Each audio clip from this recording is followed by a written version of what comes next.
നമസ്കാരം. American president Donald ട്രംപിന് Israel ഭരണകൂടം അവരുടെ സ്വാതന്ത്ര്യ ദിനാഘോഷവുമായി ബന്ധപ്പെട്ട് ഒരു അവാർഡ് പ്രഖ്യാപിച്ചു. ഇസ്രായേൽ പ്രൈസ് എന്നാണ് ഈ അവാർഡിന്റെ പേര്. ജൂതനല്ലാത്ത ഒരാൾക്ക് ആദ്യമായിട്ടാണ് ജൂത ഭരണകൂടം ഇത്തരത്തിലൊരു അവാർഡ് കൊടുക്കുന്നത്. ഇസ്രായേൽ പൗരന്മാർക്ക് നേരത്തെ ഈ ഇസ്രായേൽ പ്രൈസ് എന്ന് പറയുന്ന അവാർഡ് കൊടുത്തിട്ടുണ്ട്. ജൂത സമൂഹത്തിന്റെ നിലനിൽപ്പിന് വേണ്ടി ഡൊണാൾഡ് ട്രംപ് അദ്ദേഹത്തിന് കഴിയുന്നതൊക്കെ ചെയ്തു, സമാധാനം പ്രോത്സാഹിപ്പിച്ചു. അതിന്റെ ഭാഗമായിട്ടാണ് ട്രംപിന് ഇത്തരത്തിലൊരു അവാർഡ് പ്രഖ്യാപനം ജൂത ഭരണകൂടം നടത്തിയത്. കഴിഞ്ഞ ഡിസംബറിൽ ട്രംപിനോട് ഇങ്ങനെ ഒരു അവാർഡ് തരാൻ ഞങ്ങൾ ഉദ്ദേശിക്കുന്നുണ്ട് എന്ന കാര്യം അറിയിച്ചിട്ടുണ്ട്. അപ്പോൾ ട്രംപ് പറഞ്ഞത് സന്തോഷം, ഞാനത് സ്വീകരിക്കും എന്ന് ട്രംപ് അറിയിച്ചിട്ടുണ്ടെന്നും ഇസ്രായേലിന്റെ വിദ്യാഭ്യാസ വകുപ്പ് മന്ത്രി യോവ് കിഷ് വ്യക്തമാക്കി. എന്തായാലും ഇവിടെ ഇപ്പോഴത്തെ സാഹചര്യത്തിൽ സുരക്ഷാ പ്രശ്നങ്ങൾ നിലനിൽക്കുന്നത് കൊണ്ട് ട്രംപ് ഇസ്രായേലിലേക്ക് വരുന്നില്ല. എന്നെങ്കിലും ഒരു ദിവസം ട്രംപ് വരും. ട്രംപ് വരുന്ന സമയത്ത് ഇസ്രായേൽ സന്ദർശിക്കാൻ വരുമ്പോൾ ഈ അവാർഡ് കൈമാറും എന്നാണ് ഇസ്രായേൽ ഭരണകൂടം ഇപ്പോൾ വ്യക്തമാക്കിയത്. എന്തിനാണ് ഈ അവാർഡ് കൊടുത്തത് എന്ന കാര്യത്തെക്കുറിച്ച് ഞാൻ കൂടുതൽ പറയേണ്ടതില്ലല്ലോ, എല്ലാവർക്കും അറിയാം. ഇസ്രായേലിന് ട്രംപ് ചെയ്തു കൊടുത്ത സഹായം എന്താണ്, ഇപ്പോഴും എന്തൊക്കെയാണ് ചെയ്ത് കൊടുത്തുകൊണ്ടിരിക്കുന്നത് എന്ന കാര്യം നമുക്ക് എല്ലാവർക്കും അറിയാം. എന്തായാലും അത്തരത്തിൽ ചെയ്തു കൊടുത്ത ആ ഒരു ഉപകാരസ്മരണ, ഉദ്ദിഷ്ടകാര്യം നിറവേറിയതിനുള്ള ഉപകാരസ്മരണ എന്ന് വേണമെങ്കിൽ നമുക്ക് ഈ ഒരു അവാർഡിനെ വിശേഷിപ്പിക്കാം.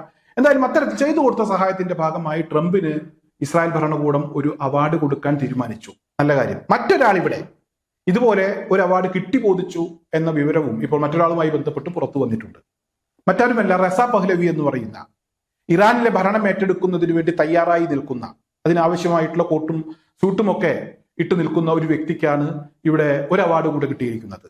അമേരിക്കയെയും ഇസ്രായേലിനെയും പ്രോത്സാഹിപ്പിച്ചതിന്റെ ഭാഗമായി, അവരെ സഹായിച്ചതിന്റെ ഭാഗമായി, അമേരിക്കയും ഇസ്രായേലും സഹായിക്കുകയാണെങ്കിൽ, കൂടെ നിൽക്കുകയാണെങ്കിൽ ഇറാനിലെ ഭരണം ഏറ്റെടുക്കാൻ ഞാൻ തയ്യാറാണ് എന്ന് പ്രഖ്യാപിച്ച റസ പഹ്ലവിയെ ആരും മറന്നു കാണാനുള്ള സാധ്യതയില്ല. എന്തായാലും ഇറാനിൽ അമേരിക്കയും ഇസ്രായേലും ഒക്കെ ആക്രമണം തുടങ്ങിയ സമയത്ത് ഏറ്റവും കൂടുതൽ സന്തോഷിച്ച ഒരു വ്യക്തിയാണ്. യുദ്ധം അവസാനിപ്പിക്കരുത്, ഇറാനിലെ ഭരണകൂടം അവസാനിക്കുന്നതുവരെ, അവരെ അവസാനിപ്പിക്കുന്നതുവരെ യുദ്ധം തുടരണം എന്നൊക്കെ പറഞ്ഞ വ്യക്തിയാണ് ഈ റസ പഹ്ലവി. എന്തായാലും ഈ റസ പഹ്ലവിക്ക് ജർമ്മനിയിൽ നിന്നും ഒരു അവാർഡ് കിട്ടിയിട്ടുണ്ട്. ട്രംപ് ഇസ്രായേലിലേക്ക് അവാർഡ് സ്വീകരിക്കാൻ വരുമ്പോൾ ഏത് രീതിയിലാണ് ഇസ്രായേലികൾ കൈകാര്യം ചെയ്യുക, ട്രംപിനെ സ്വീകരിക്കുക എന്നതിനെ കുറിച്ചൊന്നും നമുക്കിപ്പോൾ പറയാൻ കഴിയില്ല. എന്തായാലും ട്രംപിന് ഒരു പാഠമായിരിക്കും റസ പഹ്ലവിക്ക് കിട്ടിയ അവാർഡ് എന്ന് തന്നെയാണ് ഞാൻ മനസ്സിലാക്കുന്നത്. ജർമ്മനിയിലെ അവിടുത്തെ പാർലമെന്റേറിയന്മാരുമായി ബന്ധപ്പെട്ട് ഭരണം ഏറ്റെടുക്കുന്ന വിഷയത്തെക്കുറിച്ച് ചർച്ച ചെയ്യുന്നതിന് വേണ്ടിയാണ് റസ പഹ്ലവി ജർമ്മനിയിലെത്തിയത്. അദ്ദേഹത്തെ അവിടുത്തെ നാട്ടുകാർ ഏത് രീതിയിലാണ് സ്വീകരിച്ചത് എന്നതിനെ കുറിച്ചുള്ള വിവരങ്ങൾ ഇന്നലെ അന്താരാഷ്ട്ര മാധ്യമങ്ങൾ പുറത്തുവിട്ടിട്ടുണ്ട്. അതിന്റെ ദൃശ്യങ്ങളും ചിത്രങ്ങളും ഒക്കെ സമൂഹ മാധ്യമങ്ങളിൽ ഇപ്പോൾ പ്രചരിക്കുന്നുണ്ട്. അതായത് ഭരണം ഏറ്റെടുക്കാൻ തയ്യാറാണ് എന്ന വിവരം അറിയിക്കുന്നതിന് വേണ്ടി ചെന്ന റസ പഹ്ലവിയെ പെയിന്റ് ദേഹത്തൊഴിച്ചാണ് ജർമ്മനിയിലെ ആളുകൾ സ്വീകരിച്ചത്. അതിന്റെ ദൃശ്യങ്ങളാണ് ഇപ്പോൾ സമൂഹ മാധ്യമങ്ങളിൽ വ്യാപകമായി പ്രചരിക്കുന്നത്.